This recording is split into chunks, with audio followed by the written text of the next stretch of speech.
This is Entrepreneurs Get Visible, the podcast for people who want more impact, influence, and income. I'm Anna Parker-Naples, and I'll be sharing with you proven methods from leading entrepreneurs that help you get visible as an authority in your field. Because anything's possible when you get visible.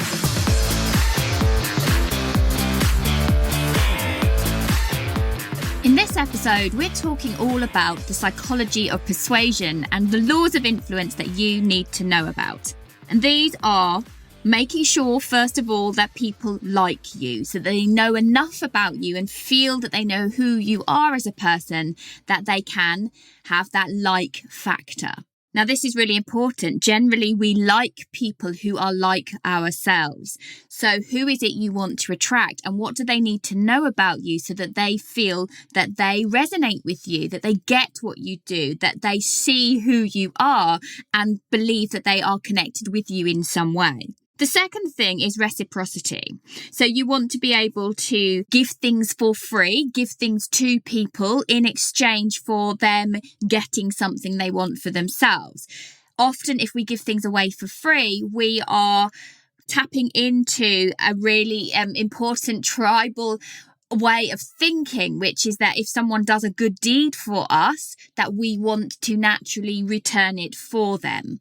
So in terms of giving content as someone who is building their audience, the more value you give to people for free, the more they are going to trust you and want to give you something back. And the thing that they're going to want to give back to you is recommendations, referrals, potentially income. They're going to want to buy your stuff because they have received from you and they want to give back to you.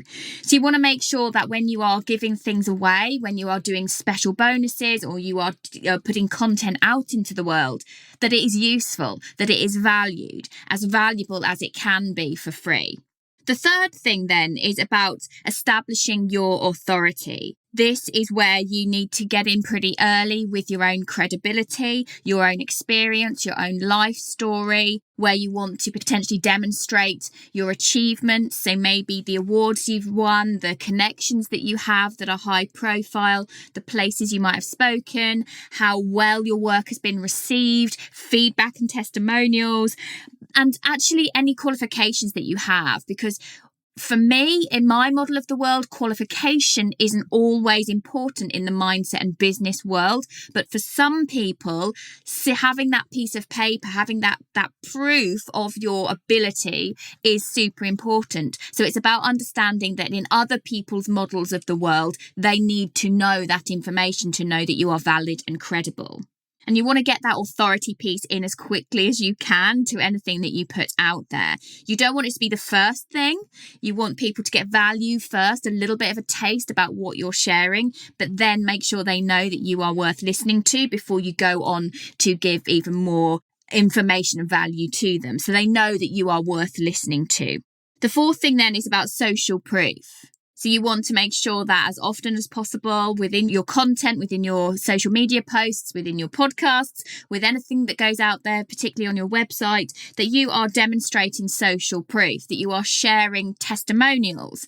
And a good way to do this is actually to screenshot something that might have come up on social media, because we feel like that is real. It's not something that you've just stuck on your website, for example. Another great way to share social proof is case studies where you are speaking about where a client was when they started with you and where they were when they finished with you.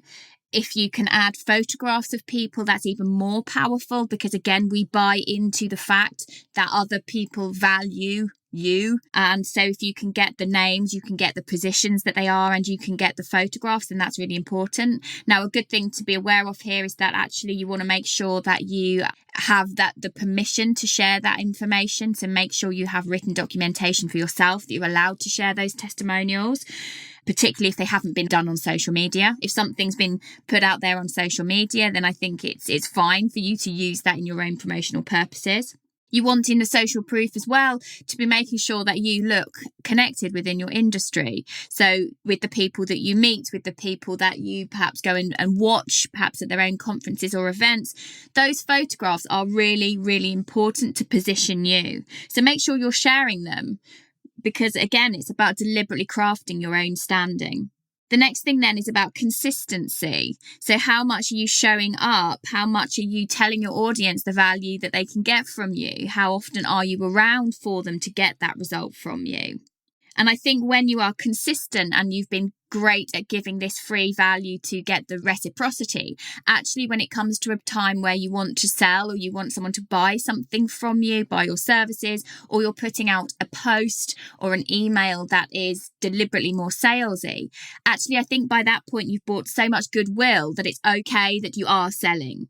The next thing then is about contrast in your language. You want to make sure that whatever it is you are putting out there as of value, a course or a book or whatever it is you're putting out there or a service, you need to make sure that the person reading that information, the potential customer, understands the value of what you're putting out there. So you want to have a kind of compare and contrast, and that might be to other people within your field, or that might be to something you have offered previously, or that might be towards a comparison with what it is worth and what you will be charging in the future. But in terms of your influence and powers of persuasion, the more you can build this contrast into any of your sales and pitching, the more valuable you can make it for people. And that is then going to add to them that need to have it because it's valuable and they can get a good deal because it is so well reduced. This is why those Black Friday sales work, because obviously the Black Friday sales are built into a big corporation, a big retailing environment.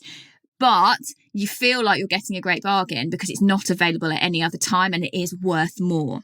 The final thing then is thinking about scarcity. The more you can build scarcity into whatever you put out there, the better results you're going to get. So as human beings, no matter if we want something, we don't always take action because there's no pressure. But if you can add in a time limitation or a scarcity element so that there are limited availability and it's going to make people take action, your results are going to be much, much better.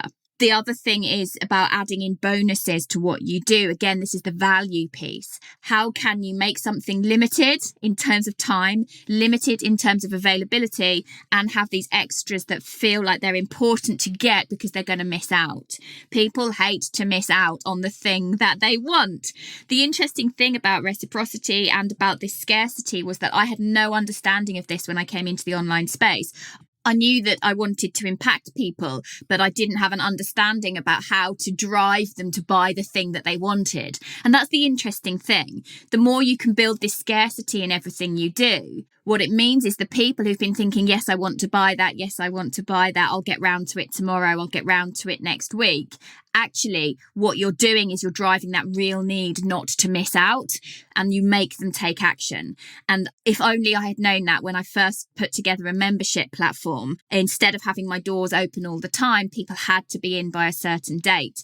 And those strategies really do work. So just to recap, so these are laws of influence that you want to make sure you have in all of your social media content, in all of your website stuff, in all of your sales, your landing pages. So one is about getting people to like you. So it's about finding ways that you can share a bit about you so that you feel human to them. The second is about reciprocity, giving something valuable for free because it instills that need to give back to you in some way. That's part of natural human exchange. The third is about authority, sharing your credibility, your experience, and you want to get that in early. The fourth is about social proof, sharing testimonials and case studies and things that make you look connected and valuable within your industry. The next is about consistency and commitment, showing up so that if you're showing up on a daily basis, then when you come to sell, when you come to give a pitch or you come to ask for a sale, people are with you already because you built that goodwill already. The sixth is about adding in contrast, making sure that people looking at your information understand the value and compare it to something else, compare it to previous work you've done or work you're intending to charge at a particular level. Build the contrast in from the start. And then the final thing is about scarcity, building in limited time or limited numbers, because this will drive behaviour in a much quicker, more effective way. Thank you for listening to Entrepreneurs Get Visible.